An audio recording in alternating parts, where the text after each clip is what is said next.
যে এইগুলা হচ্ছে আমার আজকের হারভেস্ট, মানে এরকম আরো কয়েকবার পারা যাবে।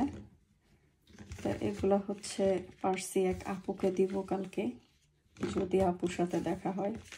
এই দেখো এত ঝাল, আমি যে এত ঝাল খাই, আমার মতো মানুষই একটা মরিচ শেষ করতে মানে 4-5 বার খেতে হয়, এত ঝাল।